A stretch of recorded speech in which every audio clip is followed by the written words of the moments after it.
Yeah, guys, welcome to this reaction stream and a possible rant for the match last night in the Nations League. Big one for England. Failed miserably. England 1, Greece 2. This wasn't supposed to be happening, was it, anymore? We got rid of Southgate. We thought no more of this. And I'm going to really go into it very soon, and I'm not happy. I don't think a lot of England fans should be happy with this. It's terrible. Absolutely terrible. Absolute disaster. Absolute shambles. Why would you pay to go and watch this? I felt for the people last night, the fans that did. It's not on, is it? It's just not on. But yeah, I'm going to go into it very soon, all this. But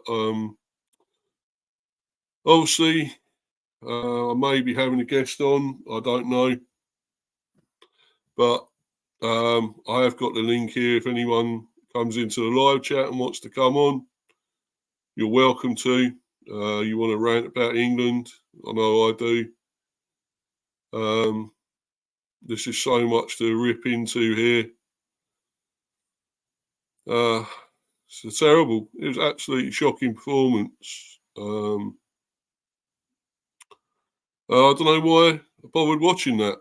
I could have done something else. Spent my time doing something else rather than watching that shit. But it's great for Greece. I'm happy for Greece. Congrats to them.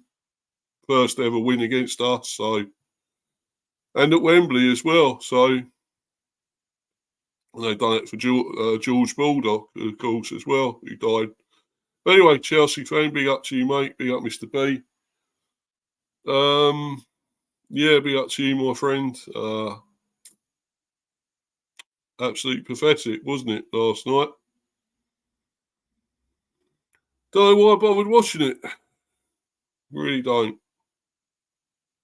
It's sad. Yeah, Chelsea fan, what a joke last night. Yep. Yeah, but it's not a funny one, Chelsea fan, is it, I'm afraid? Not funny at all, really. Absolutely disaster. Anyway, going to bring this up. Obviously this banner. And bring a few pages up, of course, about it all. A few articles. Right. England 1, Greece 2, total shambles. Carsley experimenting with a false 9 when he had Watkins and Solanke to use. But a first win against us for Greece and an ideal tribute to George Baldock, RIP. Yeah, and obviously going to go into that, a tribute to him actually as well. Hold on a second, guys. Just got to bring this up.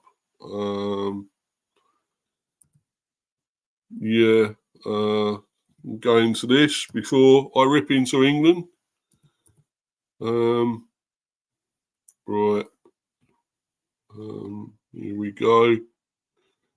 Coming up very soon, guys.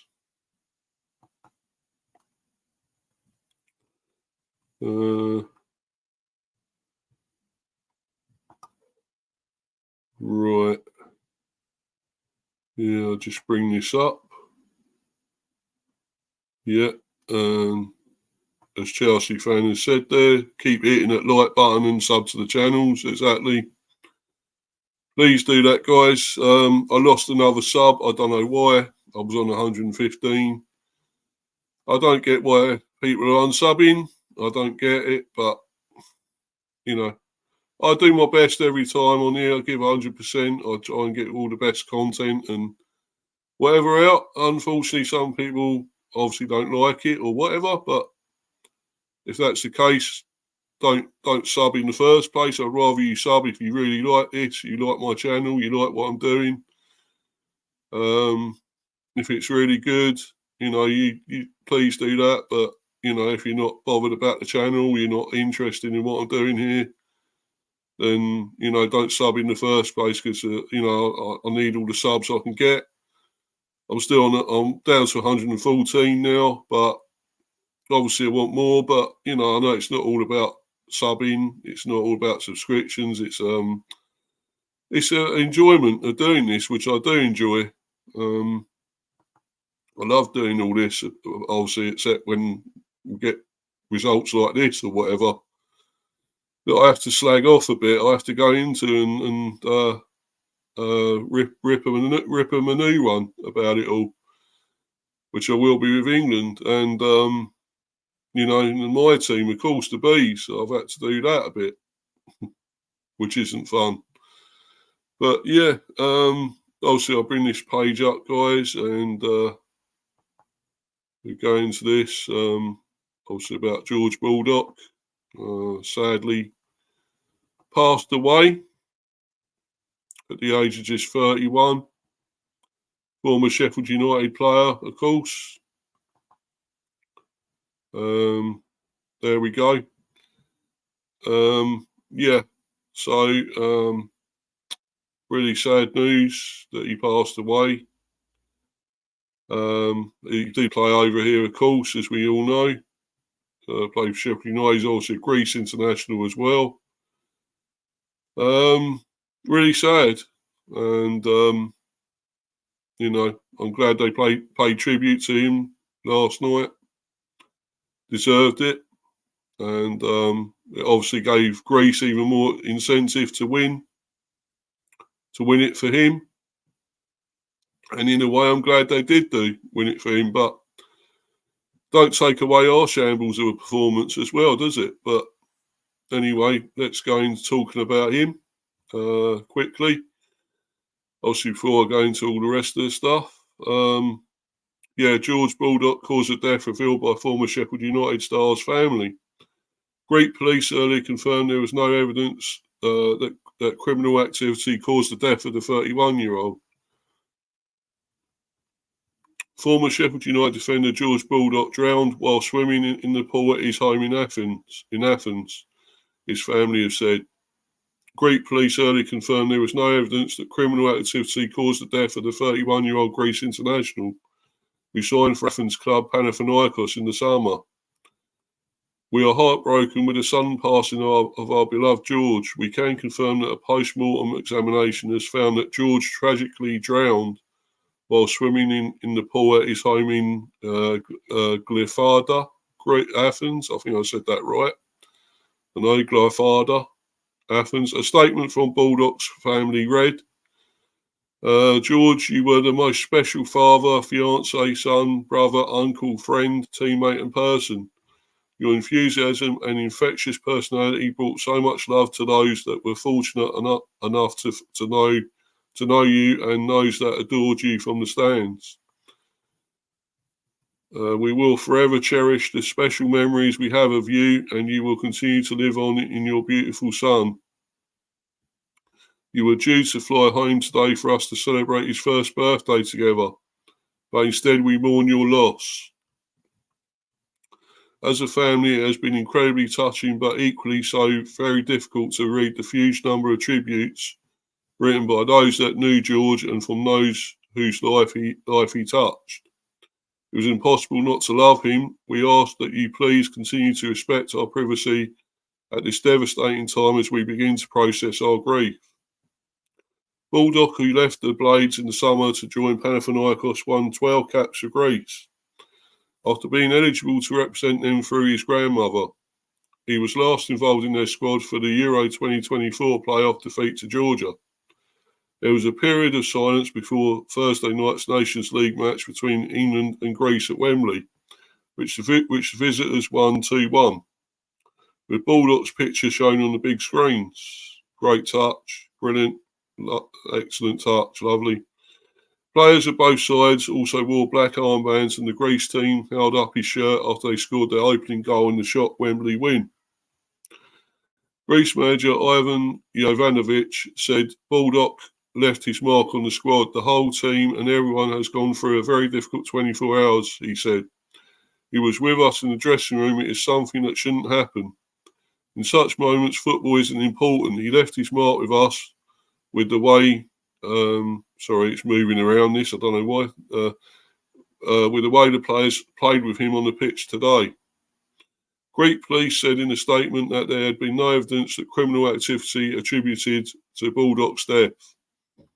A preliminary investigation has been carried out by the Attica Security Directorate. A statement from Greece's Ministry of Citizen Protection read, forensic pathologist who called to the scene and examined the body with no evidence of criminal activity. In addition, the police searched the house to determine if there are any traces of a burglary with a negative result.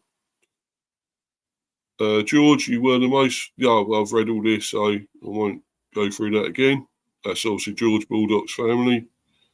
Also, a specialised team of the Criminal Investigation Directorate of the police carried out a check at the house in order to exclude the possibility of criminal activity. The Blades paid tribute to Baldock, who spent 7 seasons at Bramall Lane, including 3 in the Premier League. Sheffield United Football Club is shocked and extremely saddened to learn of the passing of former player George Baldock. A club statement posted on social media read, the defender left the club in the summer after 7 years at Bramall Lane and was extremely popular with supporters, staff and teammates who pulled on a red and white shirt alongside him. The sincere condolences of everyone associated with Sheffield United are extended to George's family and friends.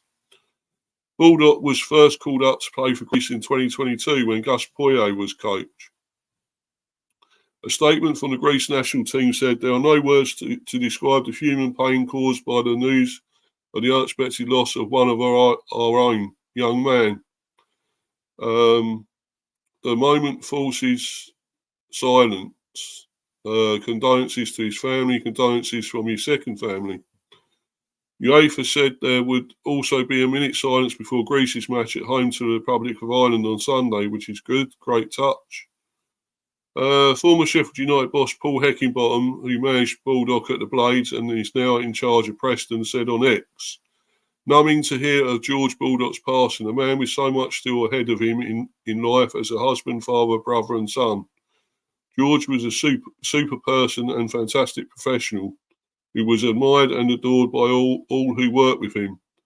My prayers are with his loved ones right now. George, it was a privilege to have known you. Brilliant. Yep. Great tribute there. Brilliant stuff said about him there.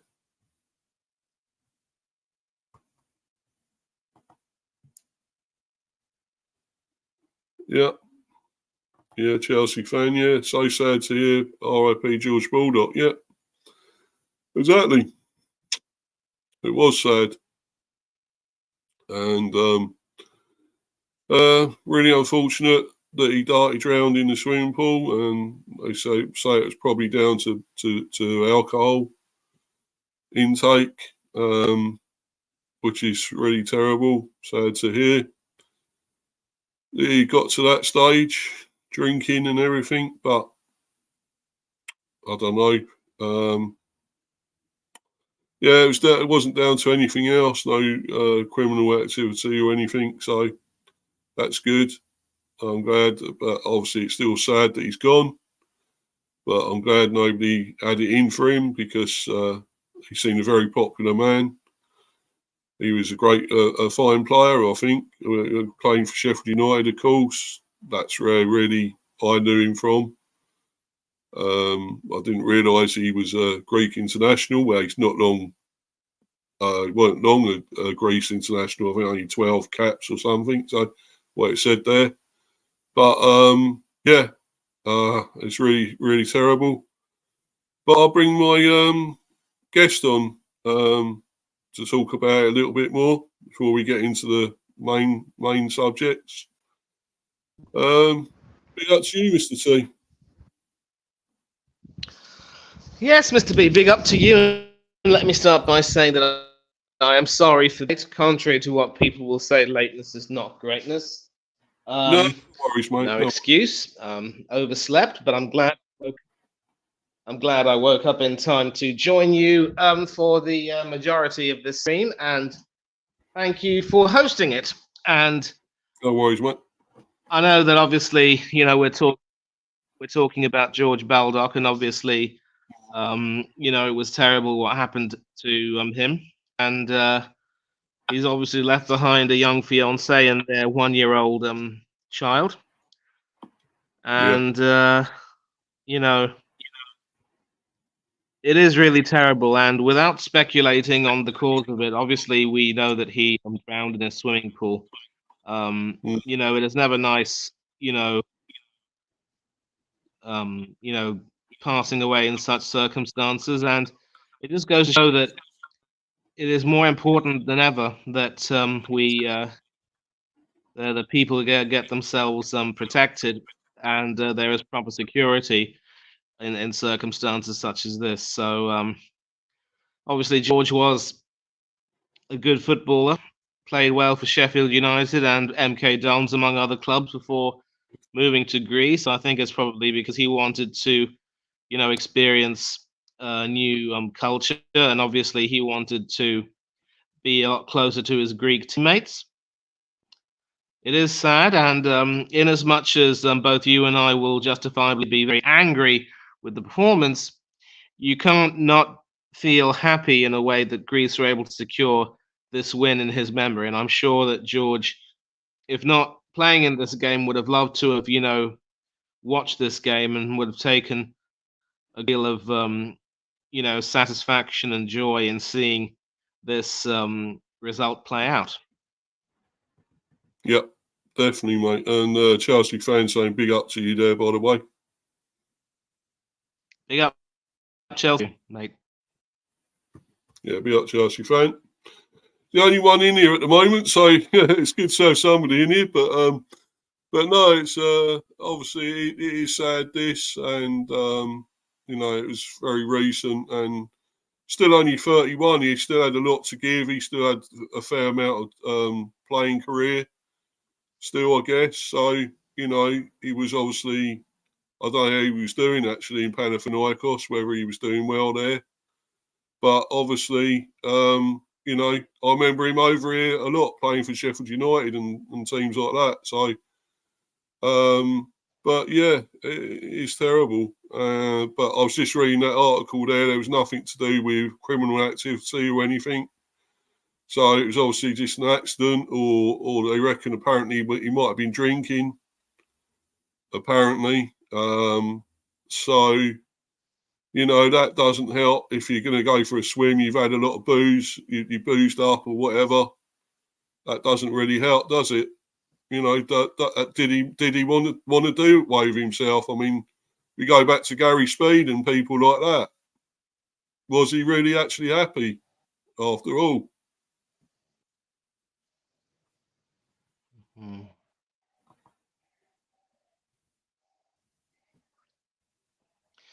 These are questions, obviously, that we can ask ourselves, and yet all we can do is just,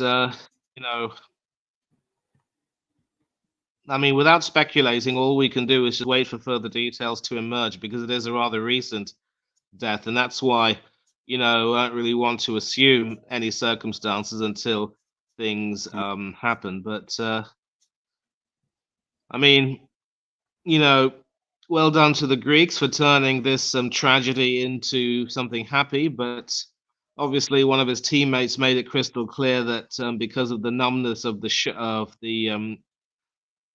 fact that the shock rendered them Mm. so numb, I should say, they it was very difficult for them to really, really celebrate. But somehow they've managed to, you know, somehow they put in that performance and ended up happy.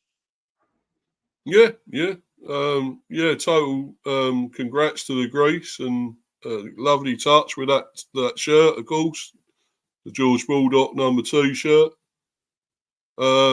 Brilliant, and I think that was a great touch, and you know, I feel I'm made up for them winning this Greece first ever win against England. They made history, and could they be on their way back? I mean, they won this in 2004. Well, the Euros, I should say, not Nations League. It wasn't about then, but obviously the Euros. So, could they be on their way back to be in the force again, Greece? Do you think, Manny? Well, since then they have had a few good moments. I mean, they've qualified for some World Cups and done reasonably well since then, but they haven't actually, reached the same heights that they had back in the day. But Mm. I would definitely go so far to say that they could do quite well. The commentators were mentioning that when they were in the third tier of the Nations League, they were certainly doing very well, making sure they had a lot of had some good wins and draws. And now they've come to tier B. They've obviously made a good start. It will remain to be seen how well they can possibly do, but obviously they've put England under some pressure, and now every single game for us will be extremely important if we want to qualify from the group, and it should give Greece some going into the World Cup qualifiers for sure.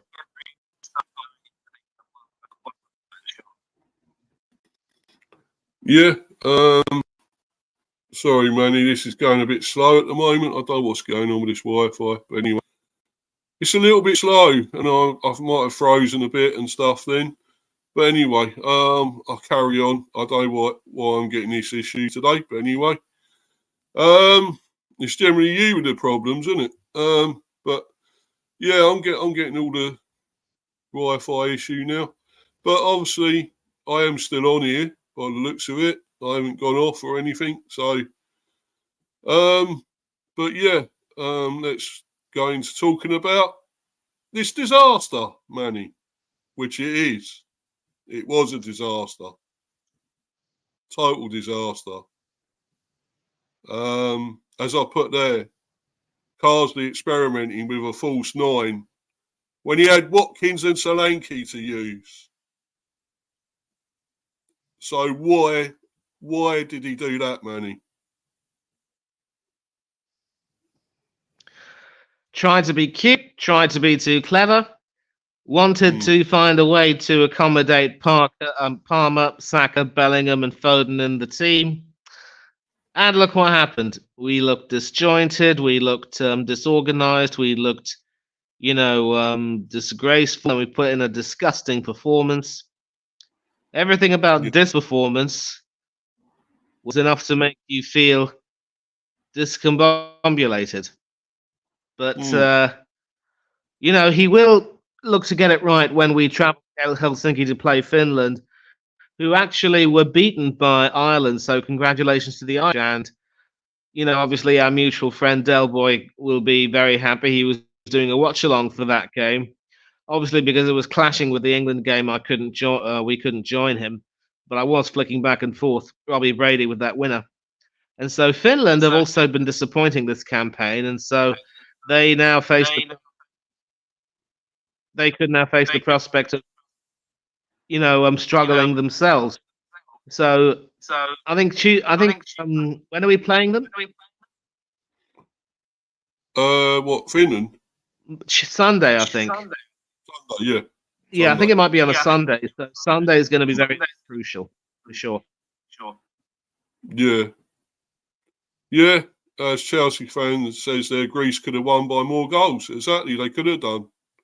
We got, certainly that thing with Levi Colwill, we got him to thank for that clearance. We Pickford with a total brain fart, as per usual. Could be now time to get rid of him. Mental flatulence.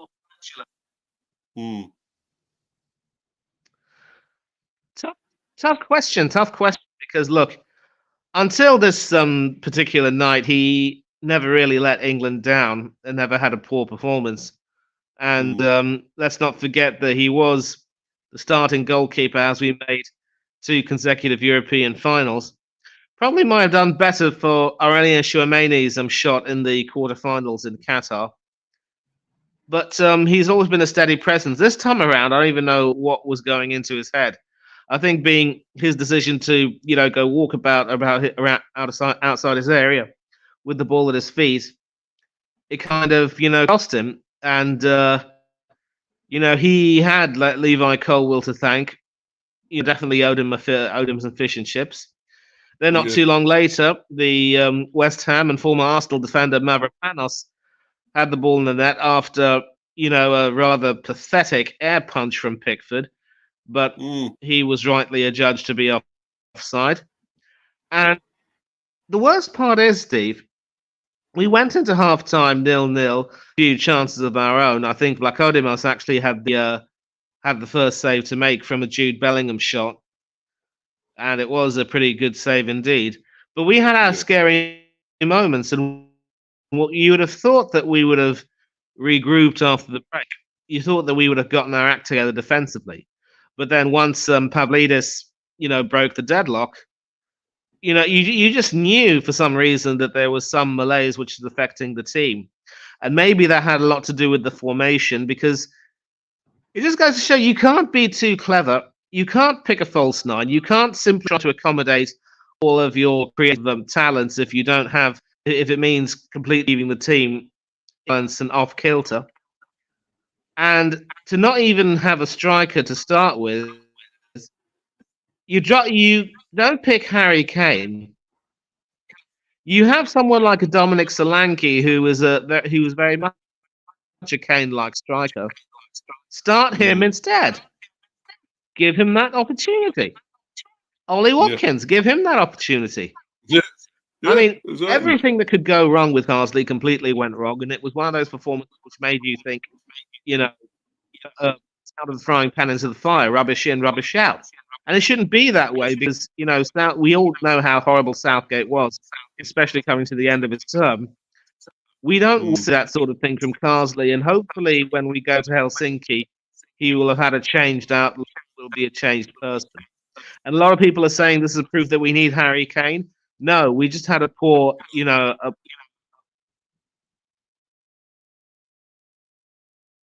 Sorry? You gone, Manny? Gone here. Sound's gone, mate. You still there?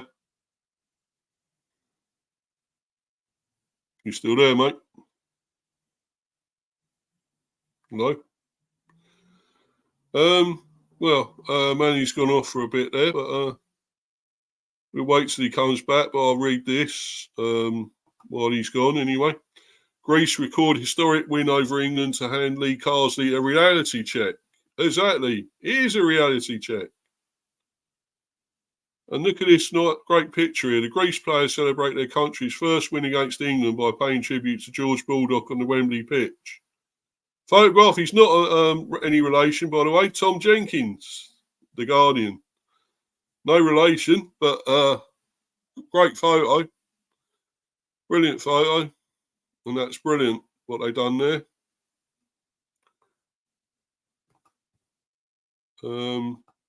Yeah, maybe this is what happens when you play all the fun guys. Lee Carsley loaded his starting England 11 with Jude Bellingham, Phil Foden and Cole Palmer in central areas. Bukayo Saka and Anthony Gordon on the wings. The dial turned furiously to attack. It was a team to excite, the kind that so many England fans have craved. And for very long spells, it was a mess.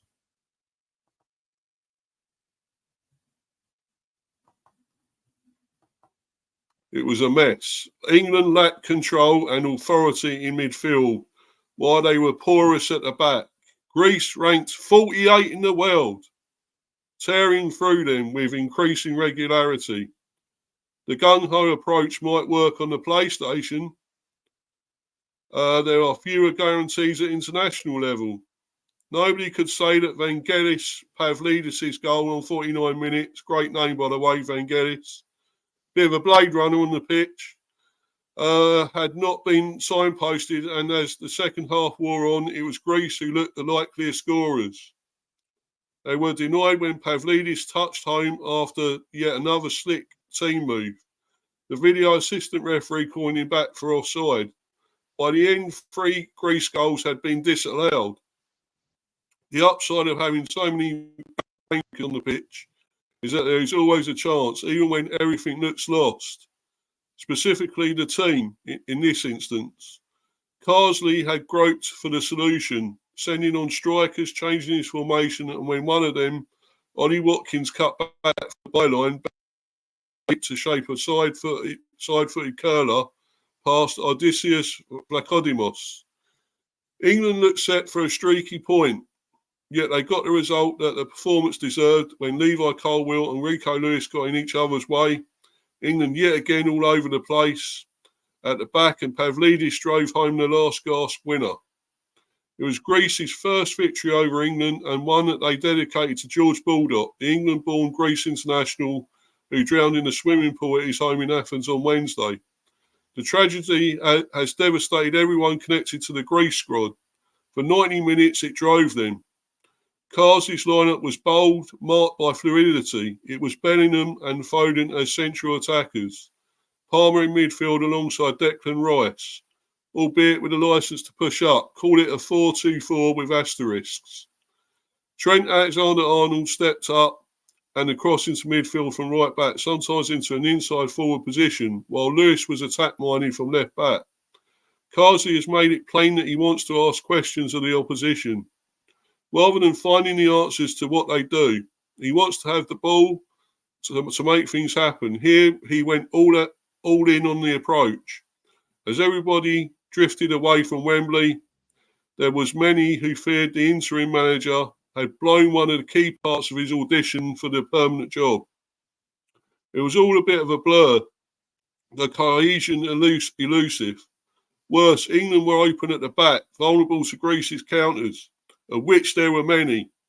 Carsley's team could have conceded one or more by the midway point of the first period. The tone was set early on. Greece had major regrets in the 10th minute. Jordan Pickford, who was erratic all night, left his area to try to spark a move, but he was robbed. And when Tassos Bakasitas lobbed towards the empty net, only a spectacular goal line clearance by the retreating Colwill saved England. Carsley's team enjoyed some rewards when they brought a high press, panicking Greece into errors. Further up the pitch, though, the visitors were comfortable in possession, and they had other chances during that initial period. Pavlidis curled wide after Bellingham went to ground too easily, and Greece worked themselves up the length of the field. Konstantinos Mavropanos, remember him, Manny? Had the ball in the net after a Pickford flat following the corner, only to be pulled back for offside. Pickford was a lucky boy, and Bakasitas would work the goalkeeper when well placed. England had their own chances before the interval, the big one coming in the 23rd minute when Bellingham ran in behind after producing a stunning drag back and teeing up Palmer. Implausibly, he lifted high. Palmer had air kicks early on, and there was also the moment when he bent a free kick off target. Bellingham could point to a shot from the edge of the area that falls Vlachodimos to tip over while Gordon headed high. Greece pushed again at the start of the second period. Lazaros Rota, seeing a shot blocked by John Stones. Good player, that Rota, I think, actually. Having cut inside into yards of space. The breakthrough goal was so soft from an England point of view when Pavlidis collected the ball inside the area. There were plenty of England players around him, and yet nobody was able to make the challenge. Pavlidis was too cute, plotting an unerring course to the finish. England looked scrambled. Rice was booked for a late tackle on Manolis Siopis, having got away with one on Dimitris Korbelis in the first half, and there was further alarm when Konstantinos Koulirakis ghosted around. I don't know how I'm saying these names, man. Ghosted around the back to head a corner square. Bellingham cleared. What was going on? Carsley lost Saka to an injury. Noni Medwaker came on, and the manager switched to 4-3-3 on the hour, introducing Watkins to Gordon, moving Palmer to the right. Watkins almost scored with his first touch, shooting high from a Palmer pass. Carsley would get Dominic Solanke on, going to 4-4-2, but Greece had the balance, the superiority. A draw would have been tough for them to accept. They were not prepared to do so. Yeah, says it all, really. Doesn't it, Manny? What a shambles. Can you hear me? Yeah. Yeah, can hear you, mate. Yeah. Yeah. As I said, what a shambles. And just before going off, I was saying that the decision to play Saka and Palmer proved to be a poor decision. Start Palmer, rest Saka, and you wouldn't have this problem. Now, obviously, we have Arsenal fans on Twitter raging at Lee Carsley for daring to play him and saying to heck with international football. We are missing our star boy, and now what are we going to do? We don't even have an Odegaard either, and maybe one or two other players. But you know what? You have to blame Mikel Arteta for starting him every single week. It's as simple as that. And Eugene in the building. Big up to you, sir. Yeah, Eugene. Yeah. And I know that I think the day before yesterday, he had a stream where he was obviously not really happy with the Tottenham performance at the Amex Stadium. I'm sure he might have been a bit indifferent about the whole international scenario. Solanke coming as a sub and everything. And I'm sure he will agree that Solanke or Watkins should have started. And what Chelsea fan says here about playing Cole Palmer in the deep midfield, no, I don't think so. Because when he's played well for Chelsea, he's played well in Saka's position. And you and I have spoken, Steve, about the importance of being able to, have competition between those two for that position. So you start Palmer and then bring Saka on later. Play every player in their best position. Have a functioning strike. By starting with false nine, Carsley also made it crystal clear he didn't trust either Watkins or Solanke because he obviously considered his captain to be his safety net. And now he has to start either or preferably both of them in Helsinki if he wants to get any kind of a result there. It's stupid. Did you hear all that? Yeah, heard it all, mate. Yeah, definitely. Charles, going to big up Eugene, my friend. Yeah, and obviously, England. Oh, he's gone again, Manny. Anyway, England equals Spurs. Yeah. Yeah, you got your favourite playing tonight, Eugene. Aaron Lennon, or not Aaron Lennon. Aaron Lennon? What's his name? Brennan Johnson. Sorry. Who you used to call Brenda. Yeah. Brenda Johnson, yeah. But yeah, he's playing tonight, isn't he? Brennan Johnson for Wales. So he's on great form at the moment, actually. He's, really smoking hot at the moment, his form. So he might carry that on for Wales later, I think. Yeah. Yeah, I'll bring Manny back. Big up to you again, Manny. Just talking about Brennan Johnson, actually, Eugene's favourite player. Really on form at the moment. He's playing for Wales tonight.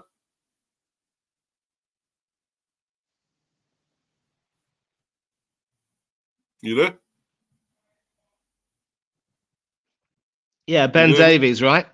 Yep. Ben Davies playing for Wales. Brennan Johnson, of course. Yeah. Can you hear me now?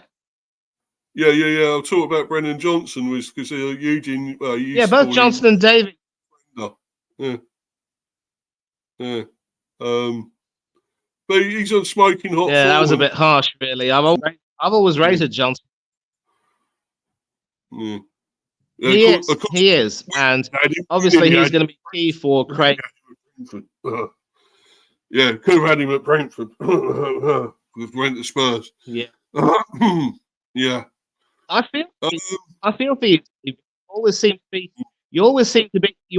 be the nearly man when it comes to getting potential players in your team. Yeah, it's kind of sad, but what can you do?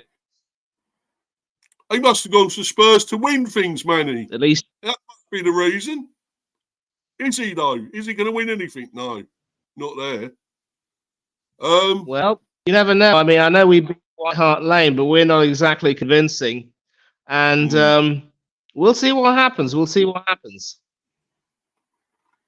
Yeah, definitely. Greece had the ball in the net 5 times last night. Yeah, they did.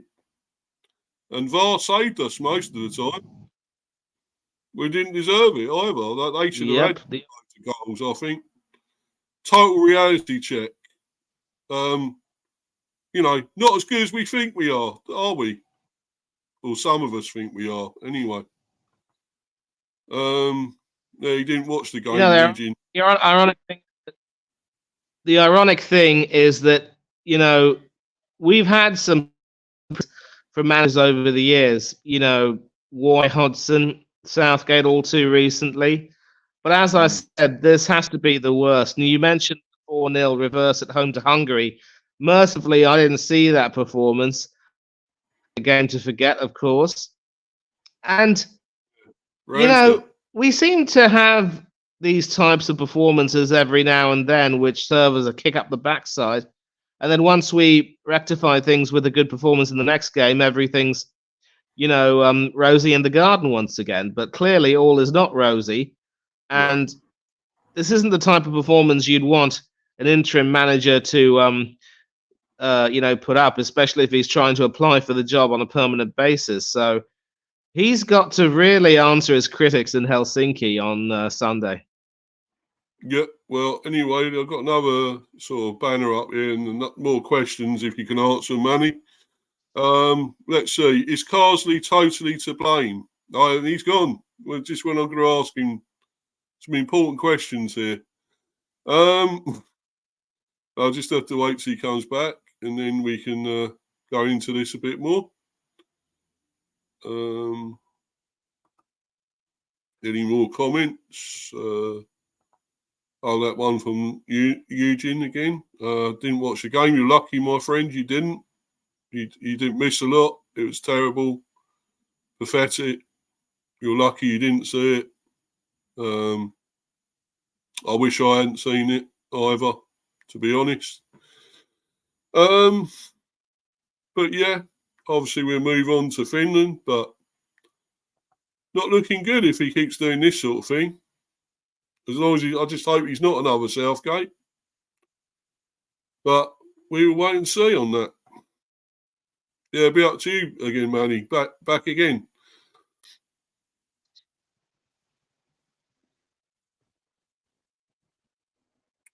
Just about to ask you some questions, my friend here. It's a very big question. Is Carsley totally to blame? Should he have experimented in tournament like this? Did we underestimate Greece too much? Obviously, one of the better teams in our group. So should we have started with a striker? Can you answer them? In order, is Carsley totally to blame? No. some of the players, including a certain Declan Rice, among others, have to take their share of responsibility. And don't get me started on Captain John, who had stones in his shoes and played that way that night. And the less said about Jordan, better. He owes the entire team, fish and chips. Really, that was just awful from him. Should he have experimented in a tournament like this? Should he have experimented? Question mark. The answer is no. You have to take every game seriously, especially if you're applying for a job like this. You can't just give the impression that, you are trying to be cute and experiment, because you haven't done anywhere near enough as a senior manager to earn that right. I don't care if you won the Euros with the under-21s. This is a different kettle of fish and chips altogether. I know you don't serve fish and chips in kettles, but you get my point. Mainly newspapers, of course. Did we underestimate Greece too much? Absolutely. And obviously one of the better teams in the group. Should we have started with a striker? Yes, Dominic Solanke, the one who is, he's 6'4". He's able to get into the box very easily. You think he'd be more of the Kane like for like. So you lose Harry Kane on Solanke, and you see how. But by not starting either of them and bringing them on a bit too late, Carsley made it clear that he didn't trust either of them. So he is going to have to start either one of them, or preferably both of them, and see how well they do against Finland. He owes the team that much. He owes those players that much. And there has been talk on Twitter about how, if Watkins and Solanke are going to be treated like this, they should just, do a white until the manager pick it up the jack seat and say, we're not going to be selected anymore. I don't want that to happen. Representing your nation is still something beautiful. It should never ever be taken for granted. And it's just unfortunate that the manager, whether it's with a brolly or a waistcoat or with a bald head, it's like rubbish out, rubbish in, really. Yeah, exactly. Yeah. Obviously, we're going to go on to that thing you just mentioned there, Manny, about nation playing for your country. Is it important to these players anymore? We're going to go into that in a little while. The thing is, right, what I can't understand about this, my friend, is that all the other lot have won things. The under-21s, the women, the Lionesses, they've won. Why are we struggling, the men?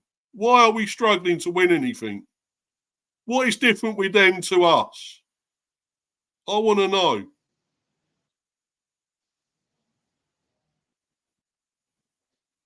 If only I had the answer, Steve. I don't. Send answers on a postcard, because I don't have any idea. Maybe it's, the fact that they're being paid a lot more. Maybe they realize that they're so financially set for life, they don't need to possibly put in that much effort.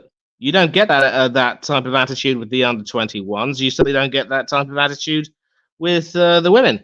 And of course, as I speak, I do know that the team have made pretty heavy weather of the European qualification campaign, but you just know that they're going to be one of the favourites to do well in that tournament.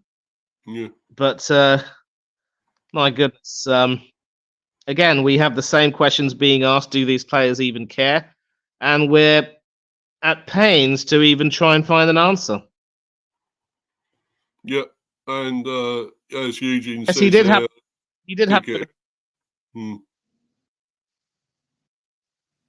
Yeah. So sorry. Go ahead, Steve. You can answer that question. No. I thought I'd pass it to you. You're the Arsenal fan, so yeah. Saka did get injured, didn't he? Yeah. Yeah, but hopefully it's not be as serious an injury as as we think it is. I do not see him playing on Sunday. We'll see if he will be available for Arsenal's next game. I really don't know if that will happen. But, it could have been avoided if he had just started with Cole Palmer and brought Saka on off the bench, really. or just give him a rest totally, really. Not played him at all. Because he didn't really do a lot anyway, and no disrespect to him, and I think he's a great player, but he didn't do a lot last night. But then again, he wasn't the only one, was he? So, but there you go.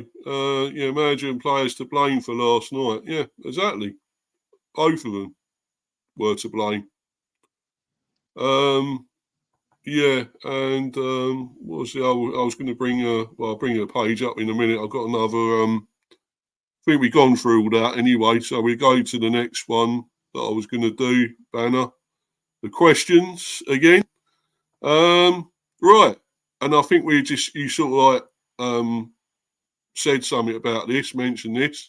Is it a case now that these players care more about playing in the Prem and earning money there than playing for their country anymore? Players pulling out of tackles, not wanting to get hurt. So yes, that's what I think. What would you say, Manny? Well, I mean, I don't want it to be the case because some of our players actually do perform better for their country than their club. But I think we do have to have some question marks about Declan Rice and whether or not he is suited to the role he's being asked to play. It's crystal clear that, having him play as a 6 is not the answer. I don't know if he has the muscularity to avoid having his pocket picked in tackles. So having him as an 8 would make a lot more sense. And maybe if Ross Barkley continues to do as well as he's done for Villa so far, he could end up having a recall. Maybe I think maybe he should be brought back into them, because you want your 6 obviously to be the more defensive sort of midfielder, someone who can obviously carry the ball very well, but also find that pass the way for Arsenal, Rice's teammate, of course. And Eugene Romero actually happens to be a star for Argentina, but he mucks up every now and then for Spurs. So with him, it's the other way around, really. True. And he always looks likely to be sent off most of the time for Spurs as well. So, but yeah, oh, it's gone again. Anyway,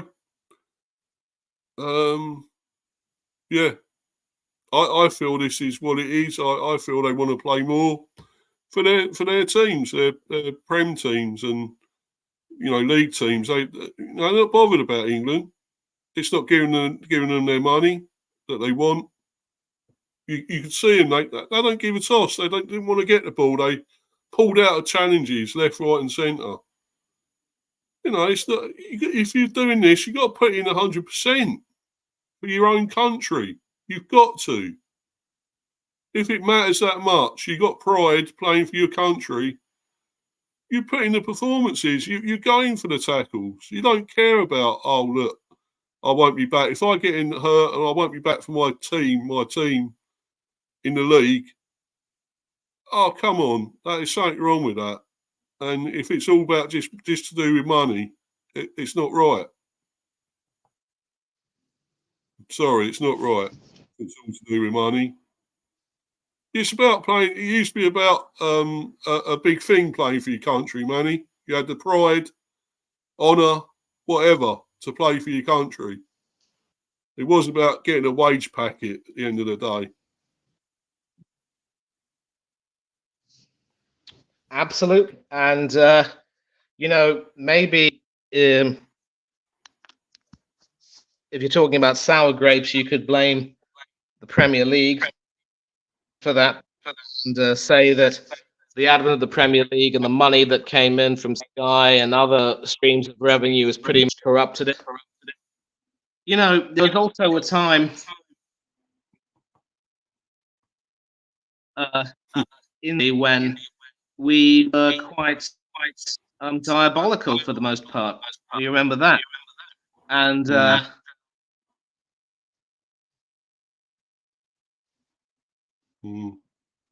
you'd like to. You can read that comment from Eugene first before I gather my wits. Yeah.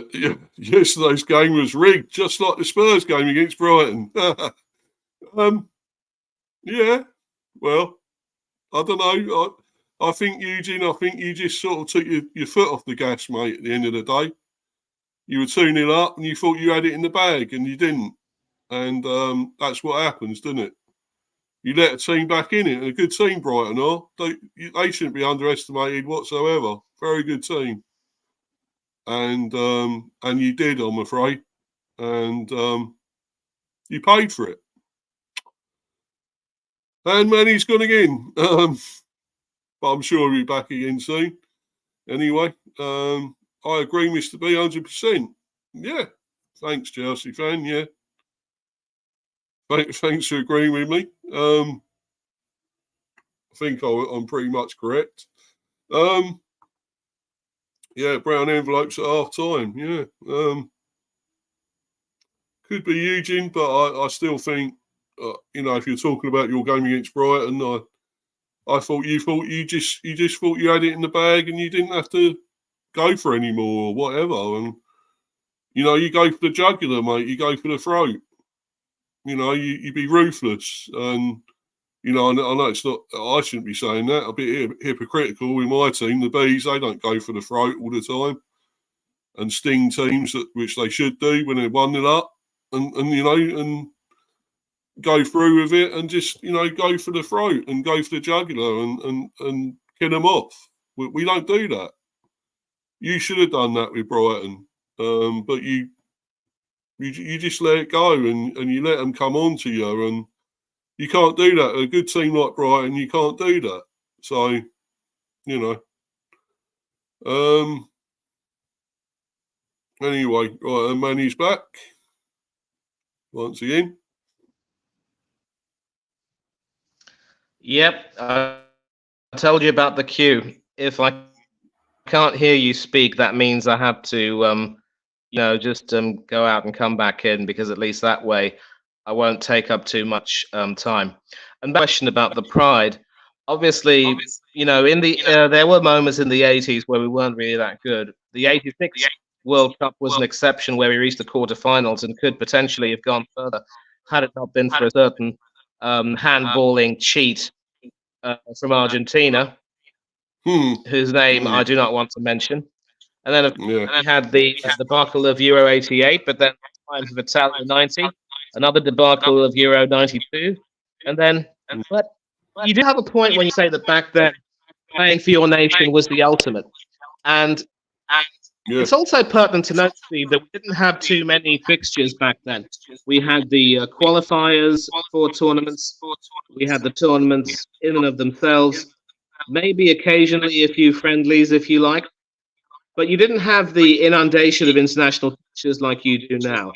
And maybe it could be a case that some of these players just feel a little bit, knackered when it comes to playing for their country, because there are some fixtures, where people just don't really feel playing in it. It shouldn't be the case, really.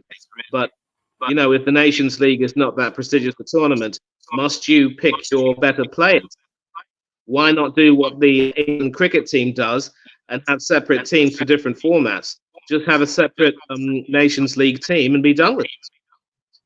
Yeah. Yeah. Speaking of another team that won, we did again today. England cricket team. Big up to them. England cricket team there beating Pakistan by a brilliant innings and 14 runs. Massive win. But obviously, hopefully we can talk about that later when I do a cricket stream, Manny. Hopefully you'll still be available and we can discuss all that. It was a brilliant win today. Pakistan flopped again, did they not? They did. One thing for which we're quite grateful is that at least our cricket team have been able to get their act together.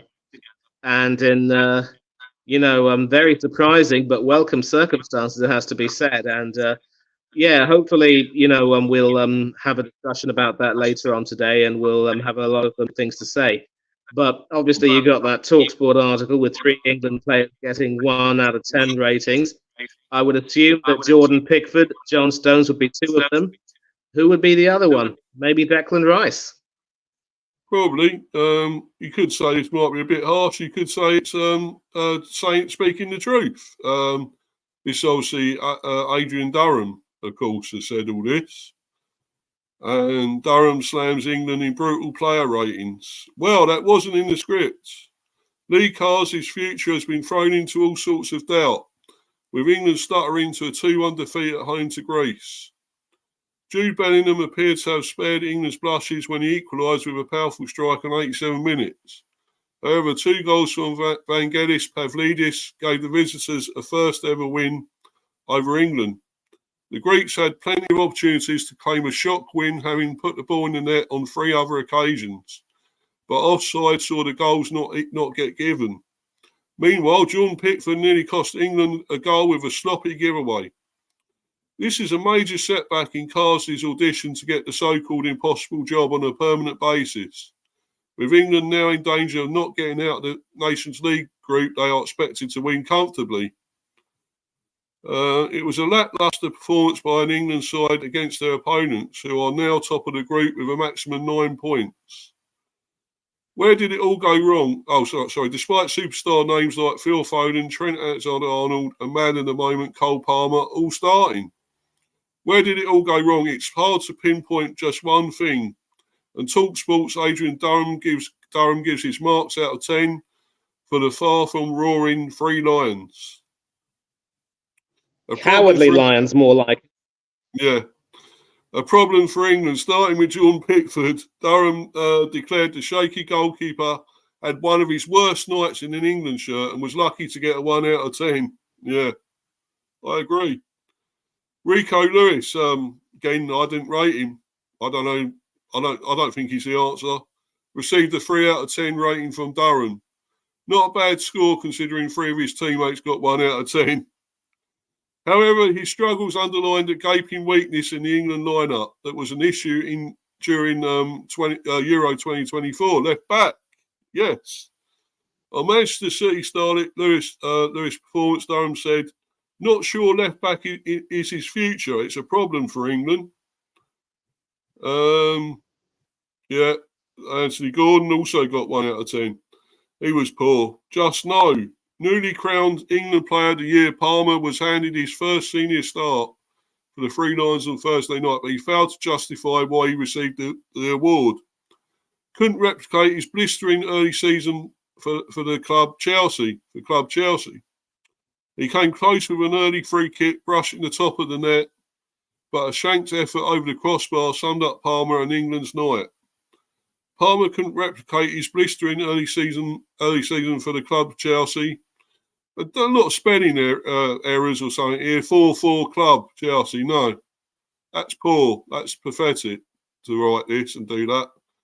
Anyway, and was given 3 out of 10 by Durham. Although the TalkSport host suggested his role prevented him from showcasing his talents. Durham's right. Yeah. Durham said he missed a sitter. Deeper than a submarine. Just no. Faded badly. Forgot he was playing. Palmer had his openings, but his former teammate at Man City cut an anonymous figure at Wembley. Foden, was substituted. Where did he go? Was he playing, Manny?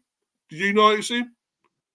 Was substituted on 72 minutes, and Durham's comment on him is no doubt how many England fans would have reacted when seeing him making his way off the pitch. Durham, who gave Foden a 1 out of 10, deservedly, said, "I forgot he was even playing." I think a lot of us did. I was wrong. Right. I was wrong about the ratings. I think the 3 of them given. Foden, who else? Pickford, and I was right on Pickford. But Gordon as well, 1 out of 10.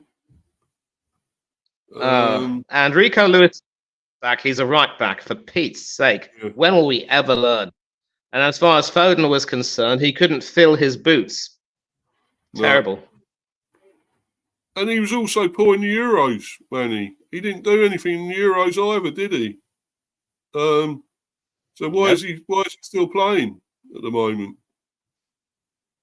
The guy's got a lot of ability. We know he has. He's got talent, but he's not showing it. He's not doing it. So why is he there?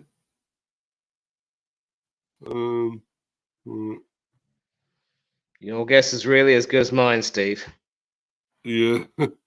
Anyway, failed to pick a proper team. A number of England players were off the boil on Thursday night. And when the team isn't firing, the buck stops with the manager. The honeymoon is very much over for Carsley following his comfortable wins over Finland and the Republic of Ireland during the last international break. After giving Carsley a 1 out of 10, Durham said he failed to pick a proper team. Durham joined the breakfast show on Friday morning and remained infuriated by England's display. He said, when you think about it, step back and think about how many Wembley performances from England have been as bad as that. Because I can't think of many at all. The Hungary 4-0 at Molyneux is probably worse. Yeah. My feeling after we lost 3-2 at home to Croatia at Wembley and didn't qualify for Euro 2008, well, even a brolly. I felt worse then. But in terms of a performance at Wembley from an England side, I honestly cannot think of a worse one in my lifetime. Since I've been watching England, I can't think of a worse one. And it falls on Lee Carsley's head. Not sure I can totally say that and agree with that, but got to blame the players as well. England player ratings versus Greece. Jordan Pickford -1. I'd say take that -1. Or is it just one? It was just one, yeah. Trent Alexander-Arnold 4. John Stones 3. Lucky to get that, I think. Colwill 6. Probably for the clearance off the line. That might have helped. Rico Lewis 3. Declan Rice 4, Manny. Is that too many? Cole Palmer 3. Foden 1, definitely. Jude Bellingham, bit harsh too. I think he gave a bit more than most of the players out there. Done a bit more. Gordon 1. Saka 4. I'm a bit lucky with 4, I think. Didn't do a lot. Madueke got 5. I don't think he done much when he come on, that I saw. Watkins 5. Of course, had that shot over the bar. He should have probably done better. And Solanke, no marks. He didn't give him any marks, but he didn't have a chance to do a lot, I don't think. So you would say you do agree with most of that, Manny? And he's gone again. Hold on a minute. Let's have another look at the comment. England should just go get Tuchel. Yeah, well, that is another one of my questions, Eugene. I'm going to mention him. He's going to come up at some stage, Tuchel. So you're probably right. He has emerged as one of the big favourites to get it. So we will discuss him in a little while. I'll bring Manny back on. Do you agree with a lot of that? I do. With what Durham said. Well, the ratings obviously a bit of a talking point. I would actually think that Stones and Rice deserved lesser marks than what they got, because Rice was almost anonymous in the midfield and allowed himself to have his pocket picked. I think the reason why Bellingham was given a 2 was because he also looked really out of sorts in his own midfield role. Did provide some attacking impetus and, of course, scored the goal. I would have given him something like a 4. 2 is exceptionally harsh. But there are some complaints about him, given that he's just, the type of person who coasts in a game and then provides a spark of brilliance to have everyone eating out of the palm of his hand, and everything's rosy in the garden. Bukayo Saka definitely deserves less than 4. I'd give him a 3 or maybe even a 2, perhaps. Colwill, a 6 is probably well-deserved. Best of a bad bunch, I would say. Watkins deserved a 5, and had he started, he would have gotten a higher rating. Madueke at least tried to bring impetus after replacing a disappointing Saka. And as far as Solanke is concerned, the poor chap never got an opportunity to impress. He wasn't able to influence the course of the game. It was just a horrible night all around, really. And the issue of Thomas Tuchel coming in, ironically, I've been one of those people who was beating the drum for him to be England manager. And I think that stint at Bayern Munich much, almost blotted his copybook, because even if you were to consider that nobody was beating that Bayer Leverkusen team under Xabi Alonso, Bayern also had some dreadful results that season. An early exit from the German Cup to a low division German team. And there were some other horrible results in the league campaign, meant that they were always going to be on the back foot. The one thing that gave him some credit in the bank was the Champions League campaign, where they reached the semi-final and could potentially have made the final, where they would have played Borussia Dortmund and possibly beaten them.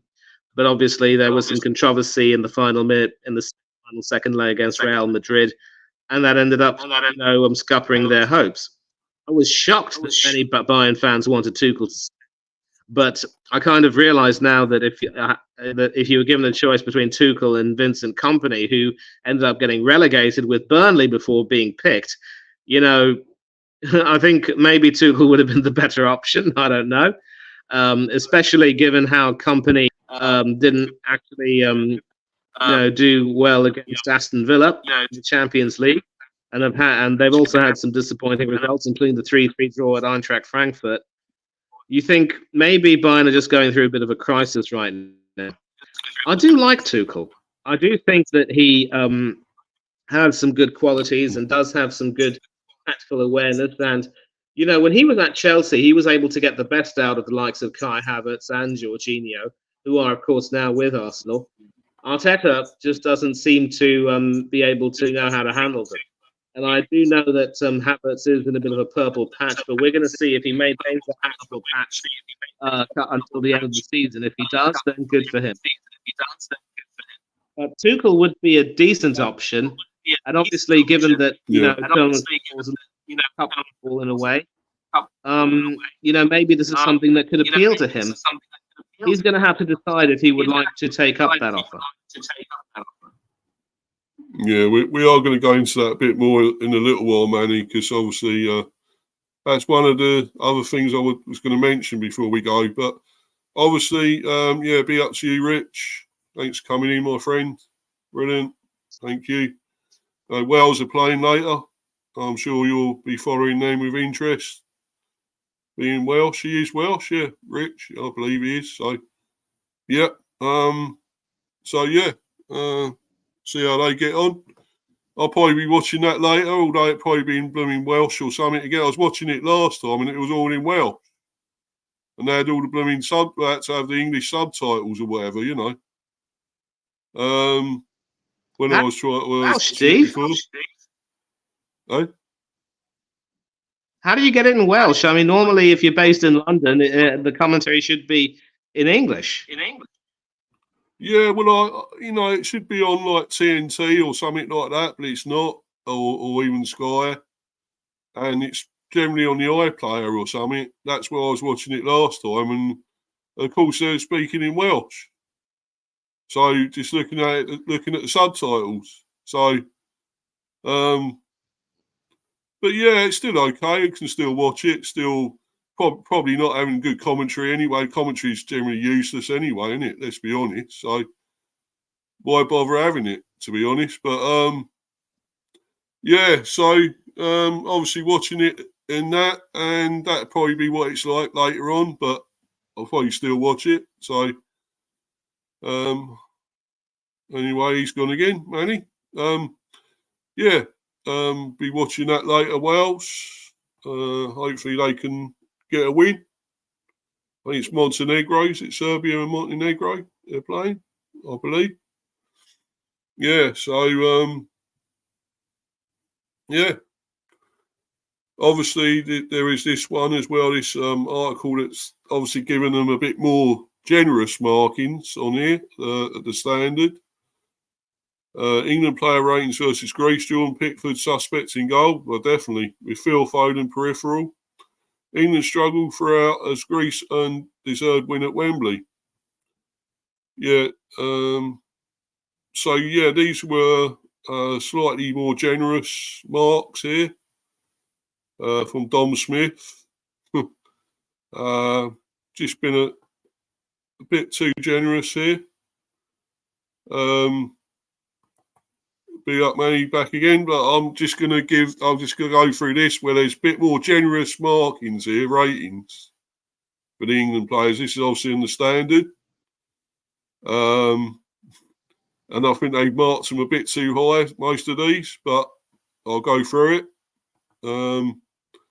John Pickford, 4. Too high for Pickford. No. His distribution was not what he usually is. Well, no shit, Sherlock.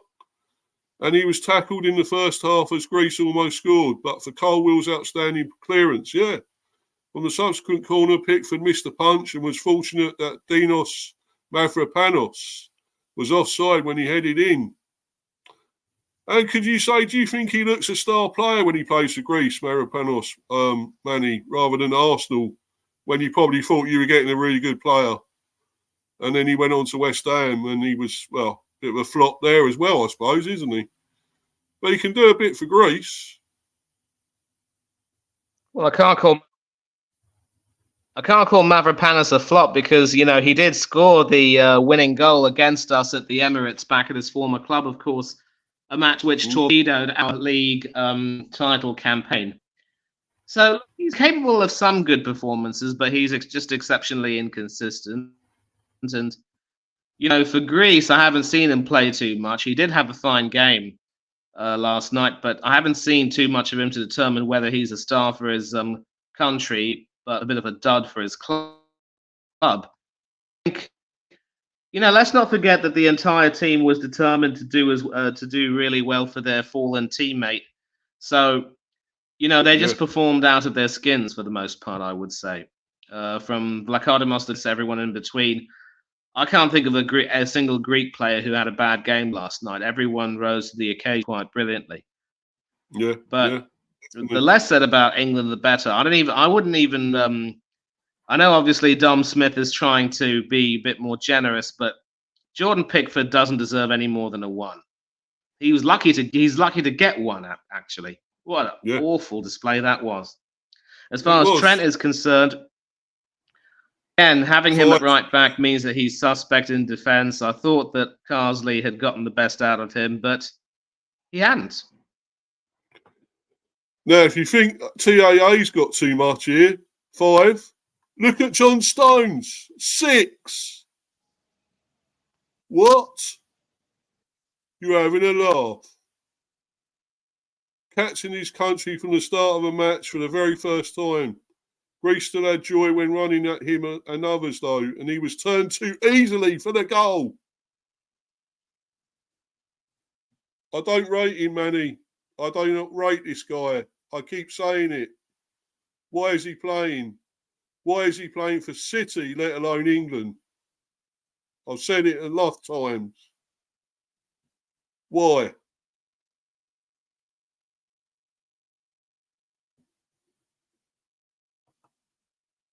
And he's gone. Oh, well. I'll carry on with it. Chelsea fan, good stream, Mr. B and Manny. I have to go now, sadly, and see you next time, my friends. Take care, people. Yeah, you too, Chelsea fan. Have a good one, mate. Might see you on the stream later or something in the live chat or whatever. If you want to come back for the cricket one later, be my guest. That'd be great if you can. Anyway, getting back to this, and I don't rate this guy, John Stones. I've said it enough times, and yet he plays for Man City. Is Pep mad or what to be playing him? I don't get what it is about him. I've said it enough times. I've seen of him, he'll still make mistakes, whatever. He's not up to it. And, I'd have somebody else, like maybe Gurhi or Konza or whatever, rather than him. But he's not good enough. He just isn't. I'm sorry, and he was captain as well. Why? Just don't know. When Manny comes back, I'm going to ask him as well if he knows why. because I just haven't got a clue what they see in this man. But anyway, yeah, he'll be back soon, Manny, I'm sure.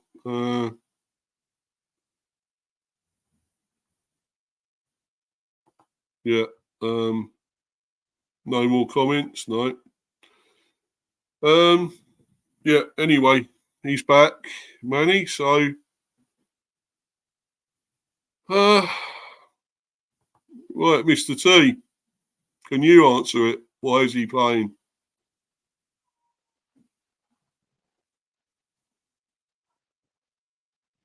John Stones. What is it about him? I want to know.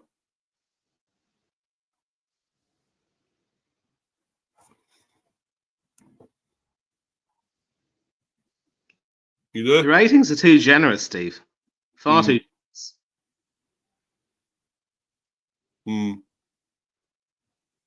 Yeah, but what is it about John Stones, Manny? That's what I want to know. Why is he a captain? Why does he play for City? Why is he playing for England? I'd rather a Gahey or Konza or something there than him. Really would. Yeah, the very least that Carsley should have done was started Gahey alongside Stones. But I think that once again, when you mess about with the defence too much, you just it just messes with Stones' mind, and that shouldn't be the case for a bloke of his experience. It's clear that without Maguire beside him, he can't perform best. Maybe maybe he just doesn't feel that comfortable playing with anyone else other than Maguire. Yeah. Yeah. Yeah. People probably wondering why I don't like him, why I don't think he's any good. But I've seen him so many times where he passes sideways, he passes back. He doesn't always go forward, and he doesn't do a good, always do something good with tackling or whatever. And he has let City and England down a lot, and yet he's captain and everything. I just don't get it. I don't see it. Am I the only one?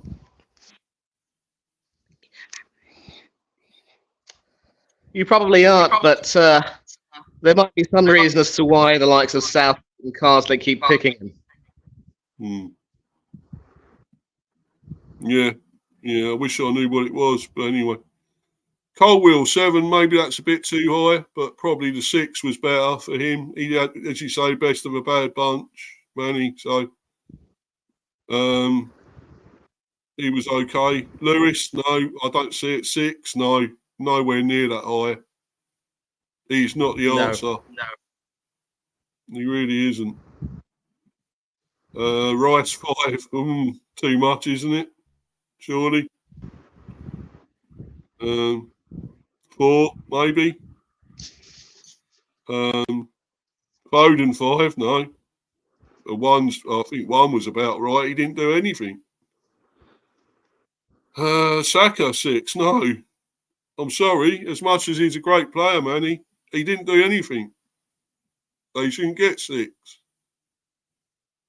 Palmer, disappointing as well. The way he's going on great form. He's really hot right now and on fire. And yet he was poor last night. So no way a 6. No way. Gordon 6. No. He was terrible as well. He didn't do anything. Bellingham 7. No, that's still too high. As much as he was pretty good at times. No. Don't agree with a lot of them, Manny, at all. Madueke 6. Well, as you say, might have tried to do a bit more. But still nothing, great. Watkins with that shot over 5. Well, maybe a little bit generous as well. Solanke 6. Do you think he done enough to get 6 there, Manny? No, when he come on.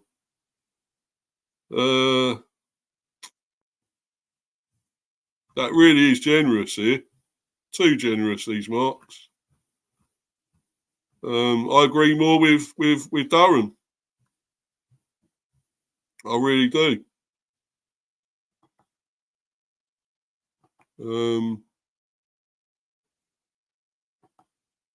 Yeah, I don't know if you're still there, Manny, but you're not. To bring you back. Yeah, I think they were way too generous, those marks, and I agree more with Durham rather than that.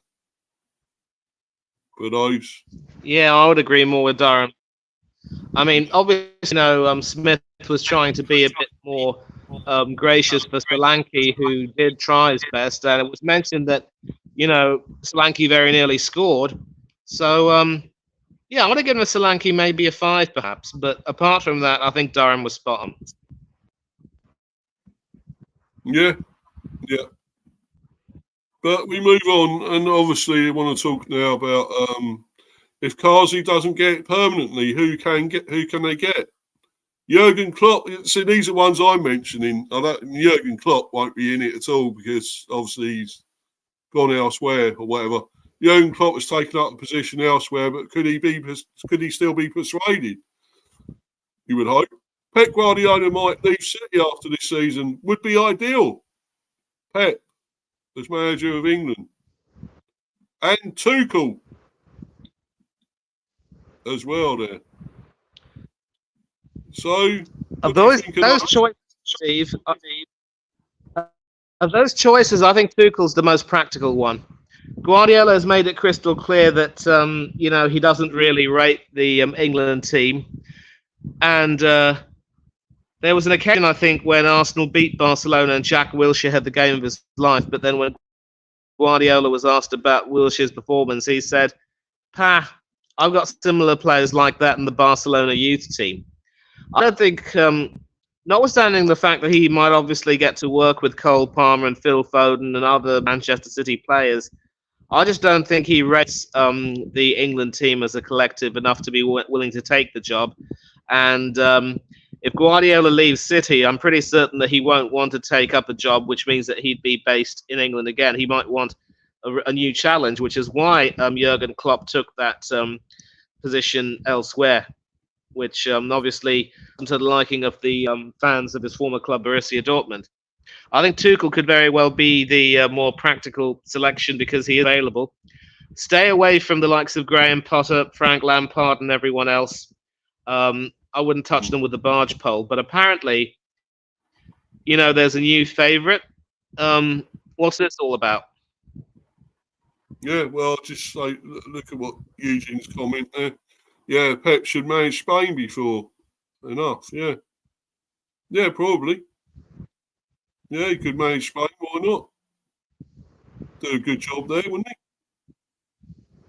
But yeah, I'd like to see Unai Emery manage, maybe. Yeah. Be a very good evening if he managed them. But yeah, England next manager, new favourite for job emerges after nightmare Greece defeat for Lee Carsley. The Three Lions lost 2-1 on Thursday night. We won't go through that anymore because we know they did, and it was terrible. But Thomas Tuchel has emerged as the new favourite to become the Three Lions. Well, which is what we've just been saying. Tuchel become the Three Lions' next permanent boss. Lee Carsley is currently in charge of the team on an interim basis, having been appointed Gareth Southgate's temporary replacement earlier this summer. England won their first 2 matches under the 50-year-old against the Republic of Ireland and Finland last month. Yet they were comprehensively outplayed by Greece on Thursday. Yeah. The Euro 2004 winners seeing a 2-1 victory following 2 second-half goals from Benfica's Vangelis Pavlidis. Kazi has long been considered the front runner for the job. Yet now that has changed, with BetMGM installing Tuchel as the new favourite to take over. UK director at BetMGM, Sam Bihar, said after Thursday night's defeat to Greece, the money has come in for Thomas Tuchel to take over as England manager. Lee Kazi looked virtually home and hosed at 1-9, but the loss to Greece has seen him drift out to 7-4, with Tuchel the new favourite at 6-1. Having been 16-1 yesterday morning. Pep Guardiola is another eye-catching market mover, with the Man City manager 4-1 from 11-1. Tuchel is one of the best managers in the world. He started his management career with the likes of FC Augsburg and Mainz 05 before joining Borussia Dortmund in 2015. Dortmund often had to go up against a brilliant Bayern Munich side during Tuchel's time in the dugout. Yet he was still able to win 62.62% of his matches, with the club winning the DFB Pokal in 2017. Tuchel's impressive work in Germany saw him appointed manager of Liga 1 giants Paris Saint-Germain in May 2018. He won 2 league titles during his spell in charge, while also steering the club to the final of the Champions League in 2020. Tuchel departed in December 2020 and took the Chelsea job a month later. Though the Blues had struggled under Frank Lampard, he sensationally guided them to Champions League glory in 2021, with Manchester City beaten 1-0 in the final. Tuchel was cut loose by the Stamford Bridge board just over a year later, however. He then endured a turbulent 18-month stint in charge of Bayern Munich. Though they struggled to scale the heights of old, they did secure Bundesliga glory in 2023. Karsley will be hoping England can bounce back when they face Finland on Sunday night. They beat the same opponents 2-0 last month after a brilliant brace from Harry Kane.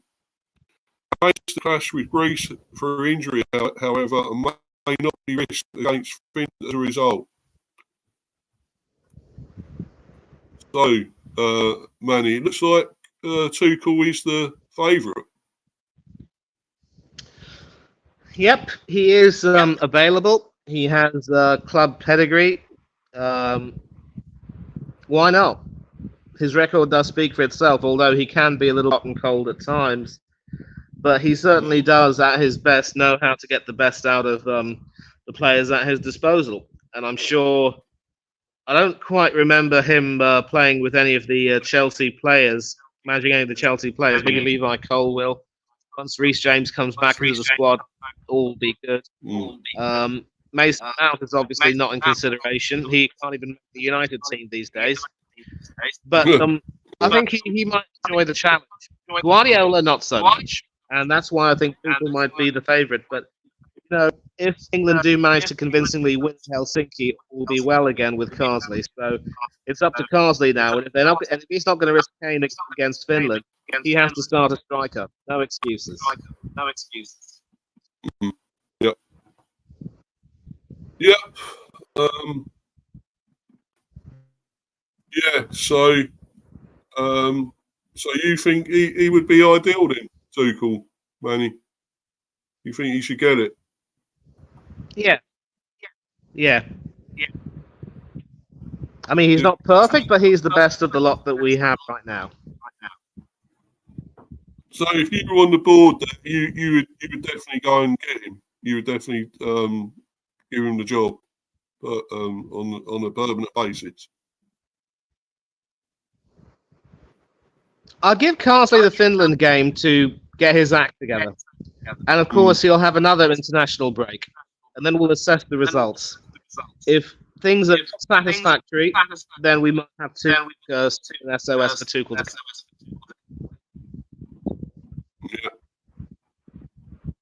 Yeah, definitely. So we move on to the final subject here. Finland next away on Sunday. Should he now try others? Pickford terrible. Should Pope or Henderson play? Gahey in for Stones. Drop Foden, Lewis, Gordon, or Paul, but for who? 2 or 1 striker up front. So there's a few questions there for you, mate.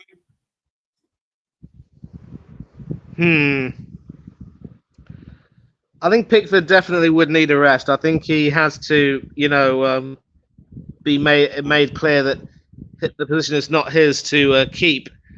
The only problem is neither Henderson nor Pope really are impressive enough for me. Pope has had a very shaky time of late at Newcastle, And Henderson does make some good saves, but his Crystal Palace team aren't exactly doing too well either. Just goes to show that with the goalkeepers, we're not exactly blessed with, real quality of late. And that was an awful display from Pickford. So if I had to choose between Henderson and Pope, I probably would go for Pope because he's played, obviously, for England a few more times. An excellent shot stopper. Can't use his feet for toffee, but this will be a chance for him to audition. I really don't rate Henderson as highly as people normally would.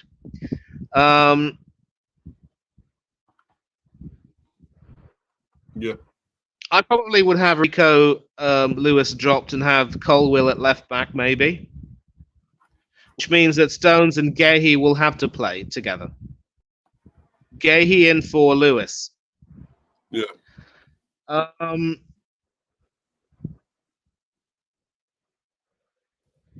Mainer's out of the squad, isn't he? So I don't know who can play in the defensive midfield position, and that's a big problem. Yeah. But is it right? We'll have to continue playing. Yeah, I'm just going to bring the squad up here, Manny, and then we can go through it and see who else we would go for. I'm just going to try and bring that up now, the page, and we can peruse it and see who we think would be playing, should be playing. Hopefully this will have it all on, the players. Let's see. Should have it. Yeah. So out of the who out of the other two goalies would you pick? I mean, Pope's distribution. I think this is actually an old one because Gibbs White also withdrew from the squad, if I'm correct. Oh right, I didn't know he withdrew. Steve, I don't know if you can hear me. Yeah, I can hear you, Manny. I can hear you, mate. You probably can't hear me now. Yeah, let's try and get an updated one here.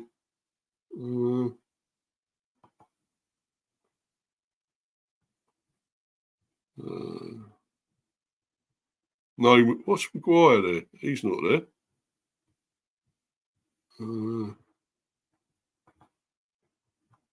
This is the updated one.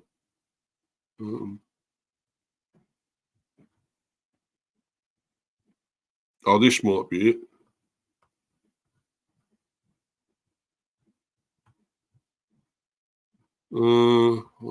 Doesn't do the whole lot.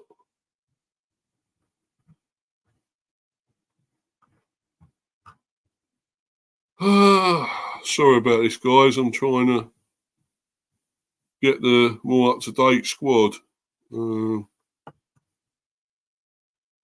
This might do it.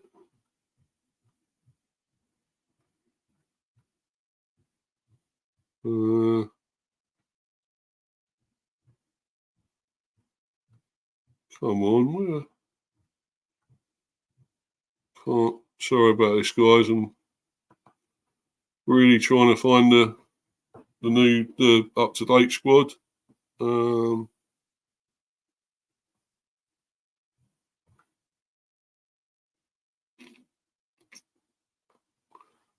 Let's see. Try this one. The Sun, the old current bun. Yeah, because Curtis Jones and Tino Livramento, of course, were called up.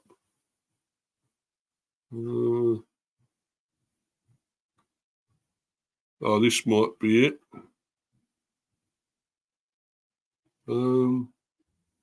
Yeah, this could be it. Well, yeah, Gibbs White's still there, but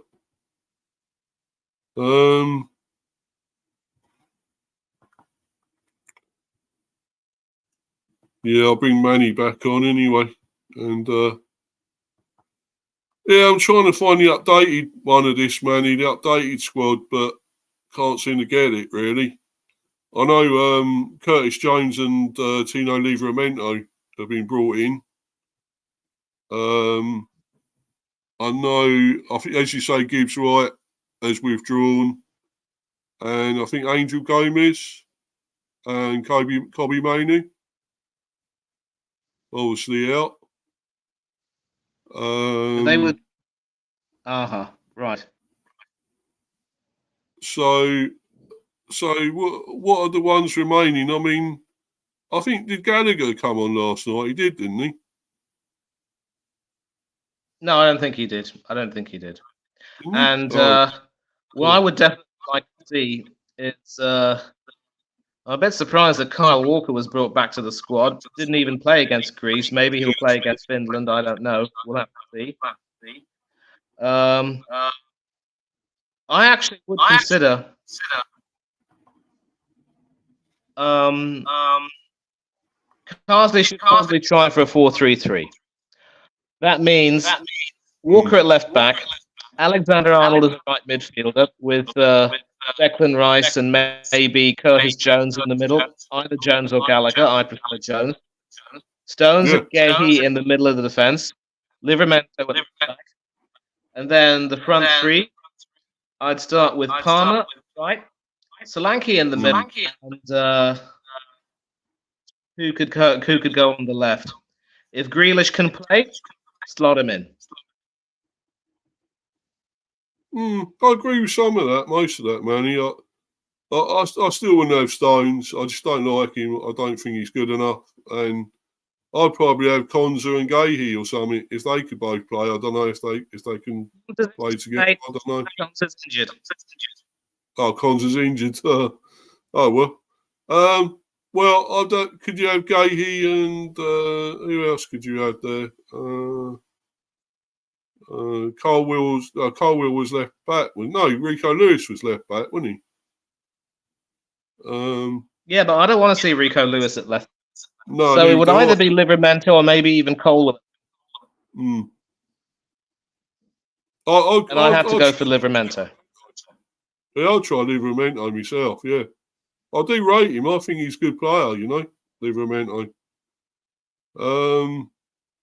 Yeah, I'll try him out. You got to give him a go, and I'd definitely have Gahey with somebody. I suppose if you got to have Stones, you got to have him. But I don't know. And I thought Kyle Walker was on the wane. I'm surprised he's come back in the squad.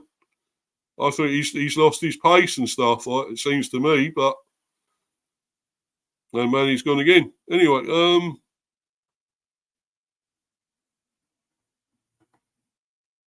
right, no more comments. Anyway, I mean, this will be the last bit here, guys. Anyway, I'm going to go after this, so going to be bouncing. Just going to see about who would play against Finland. Talk a bit about that, and not that he will change a lot. Probably, I don't know if he's going to be like Southgate and be, you know, stubborn. Carsley, I don't know. I'd hope not. Like Southgate used to do, keep the same squad, same team. Hope not. But anyway, Manny, let's carry on with what we were discussing. And as I say, I would have Gahey at the back with probably Stones. Then, if we're going to go with him, I would try Livramento on left back, and who at right back? Probably, I guess, Arnold again. I don't know. I don't think he is a good right back, though. I don't think he's very good defensively. So I guess you would have to put Walker back in, maybe. And I would actually, I'll give Pope a go or something. Absolutely. I'll give Pope a go. I know his distribution ain't great, but he's a great shot stopper. Nick Pope, definitely. And I wouldn't put Foden in at all. He's been terrible. I think real disappointment. I'll probably give Bellingham another go. You got to keep going with him, I guess. As you say, Jones, how about giving him a try? I think he's quite good. I rated him at Liverpool, you know. Curtis Jones. Is it Curtis Jones? Yeah. And Would Yeah, Would you yeah. In bring? fact, maybe you stop Mm, Alexander Arnold. You could drop Alexander as part of the midfield three, going for a yeah, 4-3-3. Yeah. yeah. Uh, would you carry on with Palmer again? I know he was disappointing, but against Greece, but I still think he's a great player. You know, I think he'd do better against Finland, Without maybe Saka, we anyway. have Saka? without Saka, we have no other option, and I think he will do well against Finland. Mm, yeah. Yeah, definitely. He was And played out of.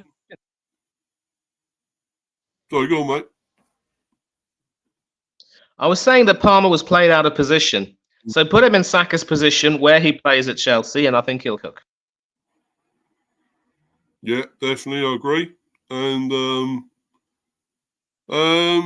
who else are we having there? So we're having Jones, Palmer. Would you have Rice again, or go with him or I'd have to not? have. I'd have Yeah. to have Rice. My midfield is Rice, Bellingham, and Curtis Jones. Mm. Yeah, pretty much agree with that. I agree with that. And now the forwards, really. So I think did they say Kane might be back? But would you bring him back? I don't know. Who? Harry Kane, Kane. No, is he fit? the idea is that I don't think Karsdorp will want to risk him. So Yeah. I'd start Palmer, Solanke, and Grealish. Mm. Yeah, I don't think Gordon helped his chances a lot in that last one either. So he wasn't great at all, was he? So yeah, I'll bring Grealish back. And as you say, Solanke and Watkins, yeah? Yeah. Definitely. That sounds good to me, Manny. Very good. And it'll be a proper team.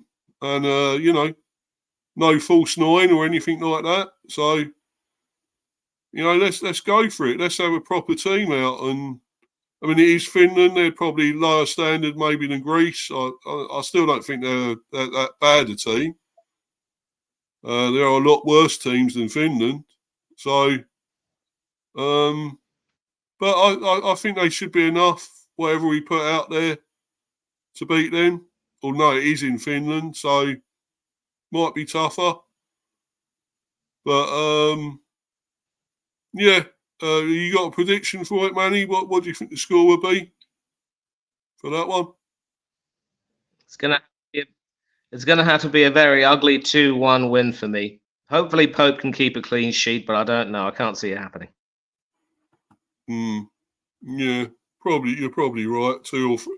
I think mate could even get maybe a third, 3-1, maybe.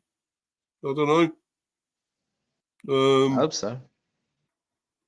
I mean, it's it's going to be a little bit tougher in Finland, surely, in their own patch. But I don't think they're as good as Greece. I think Greece are the top team here, along with us, really. So yeah, I think we're just about sneak another win somehow. But yeah, it's been another great stream, and thanks for coming on today, Manny, again. And I know it's been a bit bad with your phone again, going on and off again as usual, in and out. But it's been great again anyway. Really enjoyed it. And do you want to share out your socials, mate? Where can we find you? Yeah, well, first of all, big up to you, Steve, for hosting the stream. Enjoyed coming on despite all of the issues. And can you hear me? Yeah. Can hear you fine, mate. Yeah. Okay, Can hear you cool. fine. I think obviously I have some cues as to when it's time for me to go out and come back in. And, all things considered, I think we made it work. And, that's pretty much how it is. But the sooner I get my stupid PC fixed, the better. But as far as you can find me on both of Mr. Beast's channels, the Hive Football Chat and also the channel where we talk England cricket. And I will try to make the stream later on today. I'll keep you informed as to whether or not I can possibly join you, and then we'll see how that works. Also, catch me on several other channels, Del Boy Gunner TV, who did a watch along for last night's win for the Republic of Ireland against Finland. So you could say that he's softened them up for us. So thanks a lot indeed, Del. Coach's Corner, Oris Talks Football, Up the Cherries in all departments, Huddersfield Town Fan TV, Gun Down UK, Southern Gooner, Spurs U Asia TV. Eugene was in the chat earlier, big up to him, and hopefully I'll join him again for another stream very soon. Always love going on his channel as the Arsenal fan who comes in peace, who doesn't engage in any kind of, ridiculous talk. I think I mentioned Gun Down and the Southern Gooner. Also, Rich Sports. He was in the chat earlier on. Big up to Rich and Football United with Anthony Herbert, and also Football Overseas with Kyle Howie and anyone else that I've left behind at the moment. I can't really think of too many at the moment, but there have been some other channels where I've gone on, and all those channels, of course, are quite special to me in many ways. They've helped me build up a bit of a profile on YouTube, as it were. And if they don't believe me when I tell them that they're special to me, as always, there will be a check in the post. But I will have to start writing a few of them. Socials: Manny Thangather1981 on Instagram and Threads, Thangather1981 on Twitter. And obviously looking forward to the international football tonight. Obviously, Wales are playing Iceland, among other games. And of course, tomorrow it'll be Scotland against Croatia in Zinc. And several other good games being played. I enjoy the international window. It's just that some players and fans don't like it. But I will just conclude by saying I hope you all enjoy the weekend. It is Friday, of course. Take care of yourselves. Be safe and be happy. As always, don't do anything that Mr. B or I wouldn't do. But until then, farewell to thee. Goodbye. God bless to all of you. And we will see you again very, very soon. Cheers, everyone. Yeah. Cheers, Manny. And also, big up to Mel here. She says, big up Mr. Bean, big up Manny. Yeah, big up to you, Mel. Manny's just gone. Yeah, that's all right, Mel. Don't worry about it. It's cool. So we're just going to go, just finishing up. Going to be about it, obviously. Manny's gone. And had a great debate here. Great debates about England last night.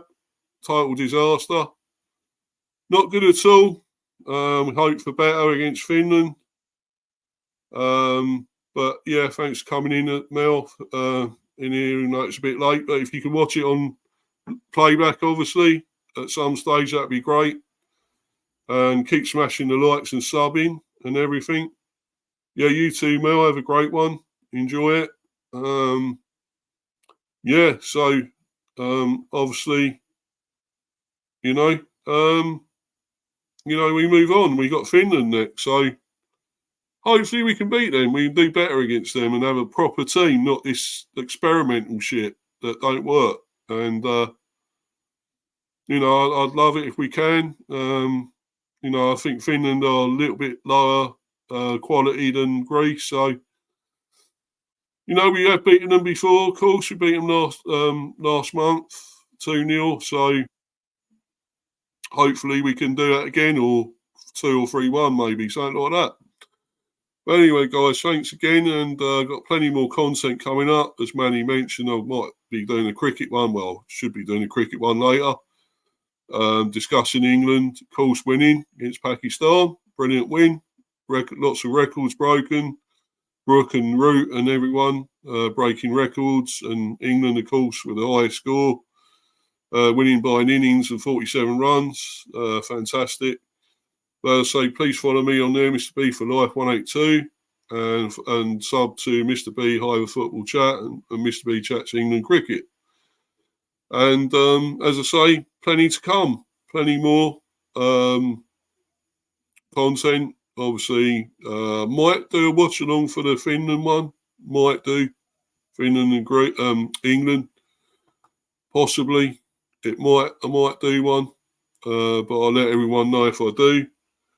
I don't know if I do want to do one after what happened the other night. Last night. But anyway, I might. And then, of course, a lot of cricket stuff coming up. The World Cup still on, Women's World Cup in cricket, and of course.